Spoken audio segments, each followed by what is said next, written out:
Em uma noite quente do verão italiano, um casal se acomodou no carro estacionado em uma área isolada de Signa, nos arredores da cidade. Antônio Lobianco, 29 anos, e Bárbara Locke, 32, buscavam um momento de intimidade e sossego. No banco traseiro, o filho pequeno de Bárbara dormia tranquilamente, embalado pelo silêncio da noite. O que deveria ser apenas mais um encontro romântico estava prestes a se transformar na primeira página de uma das mais perturbadoras histórias criminais da Itália. Os disparos rasgaram o silêncio, precisos, mortais. Os corpos de Antônio e Bárbara foram encontrados brutalmente assassinados dentro do veículo. O menino, testemunha inconsciente do horror, foi a única pessoa que o assassino permitiu sobreviver. Como se o monstro quisesse garantir que alguém pudesse contar sua história, que alguém pudesse espalhar o medo que ele começava a semear. As autoridades ficaram perplexas. Que tipo de mente seria capaz de tal brutalidade calculada? Que tipo de assassino mata a sangue frio e poupa uma criança inocente? Naquele momento, ninguém poderia imaginar que este era apenas o primeiro ato de uma série de crimes que aterrorizaria a região por quase 2 décadas. A população italiana começou a sussurrar sobre um monstro que caminhava entre eles. Um predador metódico que escolhia suas vítimas com precisão cirúrgica e desaparecia sem deixar rastros, como um fantasma na noite toscana. Ficaram encafifados? Então venham comigo que no episódio de Enredei de hoje vamos conhecer um dos casos reais mais misteriosos e complexos da história contemporânea da Itália, que inspirou livros e filmes como Hannibal, de Thomas Harris. Eu sou Lilica, apaixonada por livros e histórias policiais, e este é o Enredei, onde cada palavra pode ser uma nova pista.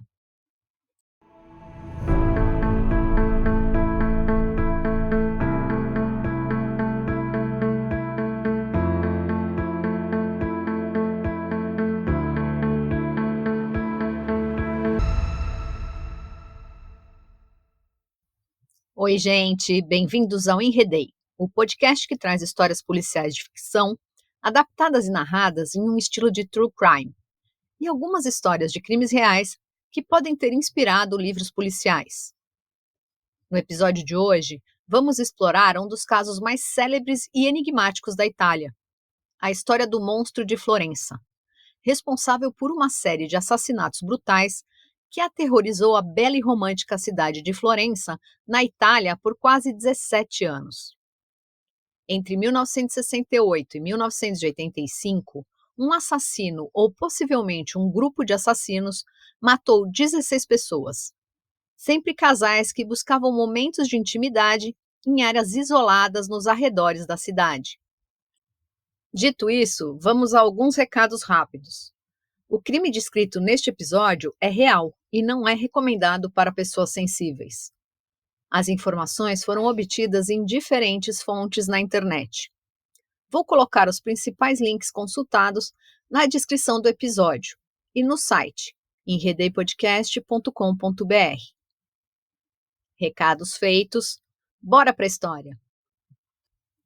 Na terra de Dante Alighieri e Michelangelo, onde a beleza da Renascença se manifesta em cada esquina, uma escuridão inesperada se instalou entre 1968 e 1985. Enquanto Florença dormia sobre o luar toscano, um predador meticuloso transformava os idílicos campos ao redor em cenários de horror. O assassino, que ficaria conhecido como Il Mostro di Firenze, desculpe meu italiano, operava com precisão perturbadora, sempre atacando casais em momentos íntimos, em áreas isoladas, preferencialmente em noites de lua nova. Sua assinatura? Uma beretta calibre 22, identificável pelo padrão único de ranhuras nas balas, elemento crucial que eventualmente conectaria todos os crimes. Seu método era calculado e implacável. Abordava os casais de surpresa, eliminando primeiro o homem para evitar resistência, antes de voltar sua atenção para a mulher, que seria não apenas assassinada, mas submetida a um ritual pós-morte que revelava a verdadeira natureza perturbada do perpetrador. A história começou em 21 de agosto de 1968, numa noite quente de verão italiano. Barbara Locke, uma mulher de 32 anos, conhecida por sua beleza e personalidade vivaz, encontrava-se com seu amante, Antonio Lobianco, um pedreiro de 29 anos. Bárbara era casada com Stefano Melli, mas seu relacionamento extraconjugal com Antônio não era segredo na pequena comunidade. Naquela noite, Bárbara levou seu filho de 6 anos, Natalino, ao encontro.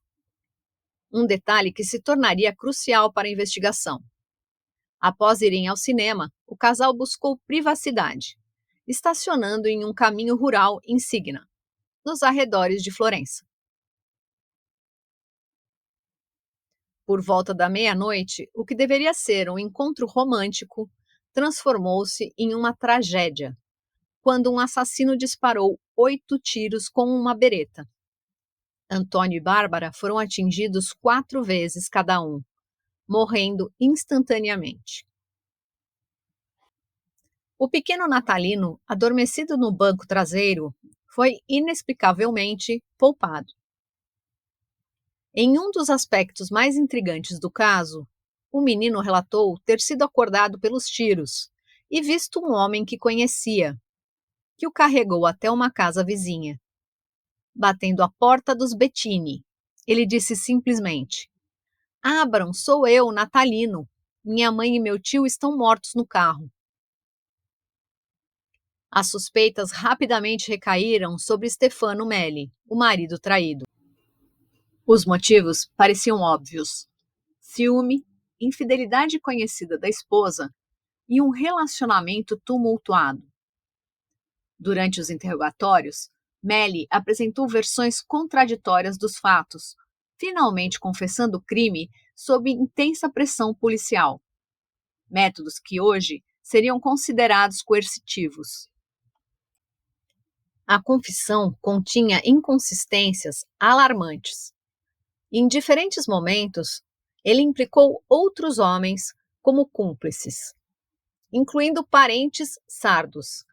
E para quem como eu estranhou a palavra, sardos são as pessoas nascidas na Sardenha, uma grande ilha italiana localizada no mar Mediterrâneo.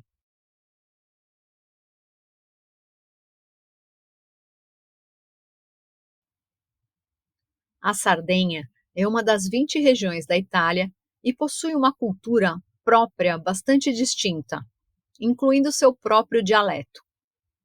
Durante as décadas de 1950 e 1960, houve uma significativa migração interna na Itália, com muitos sardos deixando sua ilha natal em busca de oportunidades de trabalho nas regiões mais industrializadas do norte e centro do país.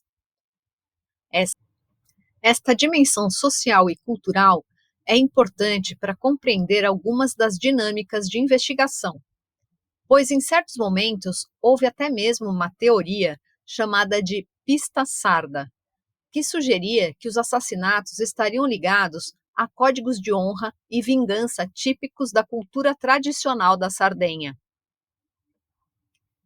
Retomando o fio da meada, o marido da primeira vítima, Stefano Melli, conhecia detalhes que supostamente apenas o assassino poderia saber. E exames de parafina indicaram que ele havia disparado uma arma recentemente. Em janeiro de 1969, Stefano foi condenado a 14 anos de prisão, uma sentença branda que refletia o entendimento do tribunal de que ele havia agido sob provocação emocional, entre aspas, devido à infidelidade da esposa. E aqui, gente, vamos lembrar que, infelizmente, nessa época, existia uma linha de defesa totalmente aceita, chamada de legítima defesa da honra, não só na Itália, mas também no Brasil. Era uma defesa usada largamente para justificar feminicídios e que dava aos criminosos penas bem mais brandas. Quem aqui lembra do caso Angela Diniz, que foi morta por Dock Street, Esse é das antigas e bem revoltante também. Conta para mim nos comentários se conhecem ou já ouviram falar.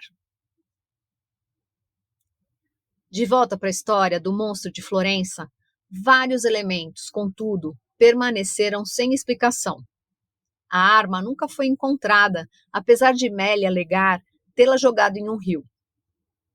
O depoimento de Natalino sugeria que o assassino era alguém familiar, mas não necessariamente seu pai. E mais significativo, análises balísticas posteriores revelariam que a mesma arma foi usada em crimes subsequentes, quando Melly já estava encarcerado. Os anos seguintes testemunharam uma sequência de crimes que paralisaria a Toscana de medo. Em 1974, Pascale Gentilcore e Stefania Pettini, uma jovem de apenas 18 anos, foram atacados durante um momento íntimo. O corpo de Stefania foi encontrado com sinais de violência extrema, indicando uma escalada na brutalidade do assassino. Quando os assassinatos recomeçaram em 1974, com o mesmo modus operandi e a mesma arma, ficou evidente que Stefano não poderia ser o monstro. Pelo menos, não sozinho. Décadas depois, muitos investigadores concluíram que ele provavelmente protegia alguém. Talvez familiares sardos ou outros homens do círculo de Bárbara. Após um hiato de 7 anos, o monstro retornou em junho de 1981, matando Giovanni Foggi e Carmela Denúcio. Apenas 4 meses depois, Stefano Baldi e Susana Cambi foram encontrados assassinados em circunstâncias semelhantes. Em 1982, um momento de coragem em meio ao horror, quando Antonella Migliorini e Paolo Mainardi foram atacados, Paolo, gravemente ferido, conseguiu dar partida no carro e mover-se brevemente antes de sucumbir. Um último ato de resistência desesperada. O terror não conhecia fronteiras. Em 1983, os turistas alemães Horst Wilhelm Meyer e James Uwe Rusch tornaram-se vítimas. Em 1984, Claudio Stefanati e Pia Gilda Rontini foram surpreendidos em seu veículo. O último ataque conhecido ocorreu em setembro de 1985, quando os franceses Jean-Michel Craveschilly e Nadine Mariot foram assassinados durante um acampamento.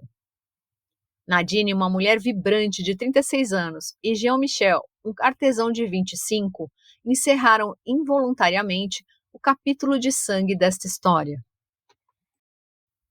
E, gente, o nome correto de cada vítima está aparecendo na legenda para quem está assistindo o vídeo, e eu vou colocar também na descrição do Spotify. Desculpem meu francês, alemão e italiano. As vítimas e suas famílias merecem todo o respeito. A busca pelo monstro produziu uma galeria de suspeitos, cada um representando uma teoria distinta sobre a identidade do assassino.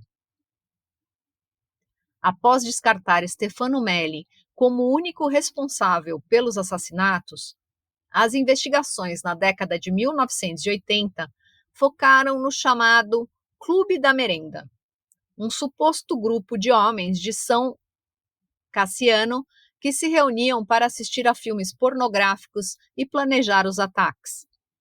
Em 1992, a investigação tomou um rumo dramático, com Pietro Pacciani, um agricultor de 68 anos com histórico violento. Pacciani havia sido condenado anteriormente por matar um homem que encontrou com sua namorada em 1951. Em 1994, ele foi julgado e condenado por 6 dos duplos homicídios do monstro. O julgamento de Pacciani transformou-se em espetáculo nacional, com audiências transmitidas pela televisão italiana. O agricultor, com seu comportamento excêntrico e aparência intimidadora, parecia personificar a imagem que muitos tinham do monstro. Foi durante este período que Thomas Harris, autor de O Silêncio dos Inocentes, visitou Florença. Harris acompanhou o julgamento e se reuniu com investigadores enquanto pesquisava para seu romance Hannibal, no qual o Dr. Lecter se esconde na cidade. Elementos do caso, particularmente a natureza metódica dos crimes e os rituais específicos, ecoaram na caracterização que Harris fez de seus assassinos ficcionais, demonstrando como a realidade alimenta e molda nossa cultura popular. Se O Silêncio dos Inocentes teve inspiração em outro caso real, o de Ed Gein, no segundo livro da série, Hannibal, foi a vez do monstro de Florença. A história tomou outro rumo em 1996, quando a condenação de Pacciani foi anulada em apelação. Antes que pudesse enfrentar novo julgamento, ele foi encontrado morto em 1998, oficialmente de causas naturais, embora alguns investigadores suspeitassem de envenenamento. As suspeitas então recaíram sobre os supostos cúmplices de Pacciani, Mario Vanni e Giancarlo Lotti, conhecido como Katanga. Lotti confessou participação nos crimes e implicou Pacciani. Ambos foram condenados, mas muitos especialistas permaneceram céticos. Cada vítima do monstro era mais que um nome em uma lista de crimes. Eram pessoas com sonhos, famílias e futuros, que foram brutalmente interrompidos. Seus nomes permanecem como lembranças solenes de como a escuridão pode infiltrar-se mesmo nos lugares mais belos. O caso permanece parcialmente não resolvido, um enigma criminológico que continua a fascinar e horrorizar. Para as famílias das vítimas, a única verdade que importa é a ausência permanente de seus entes queridos, perdidos nas sombras de uma das mais belas regiões da Itália. Esse caso nos lembra que os verdadeiros monstros não se escondem sob nossas camas, mas caminham entre nós, refletindo os aspectos mais sombrios da condição humana. Talvez seja por isso que casos como o do monstro de Florença continuam a nos fascinar. Eles nos confrontam com um abismo que existe dentro da própria humanidade. Um abismo que escritores como Harris transformam em arte, que, por sua vez, reflete nossas ansiedades coletivas.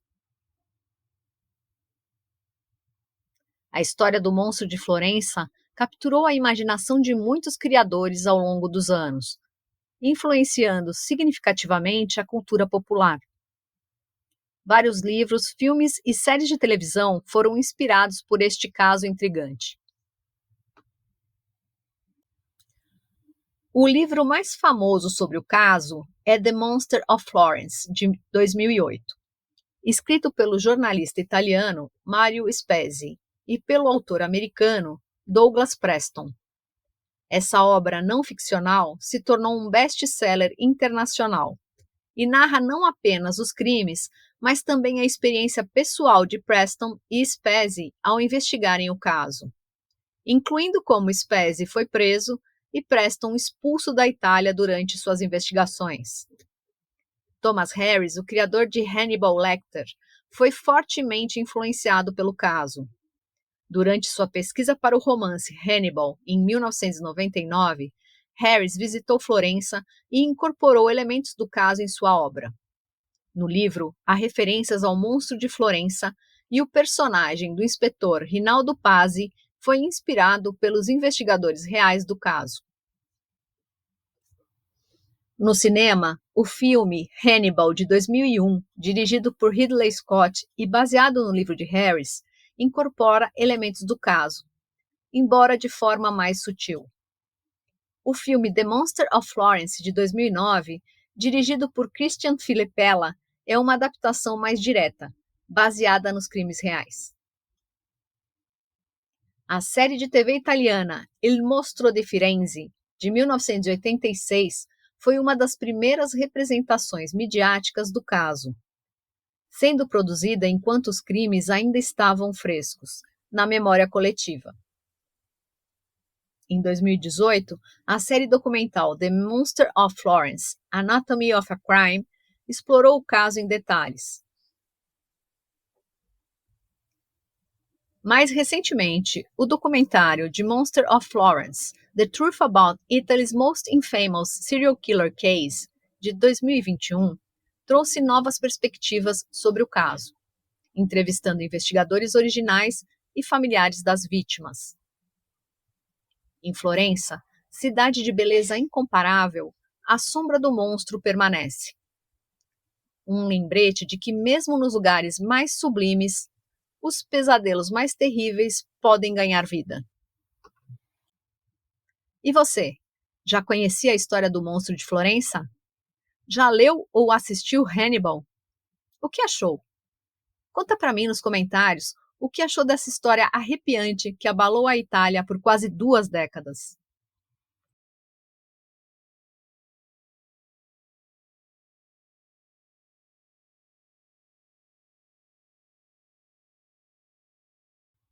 Obrigada a você que ficou até aqui comigo.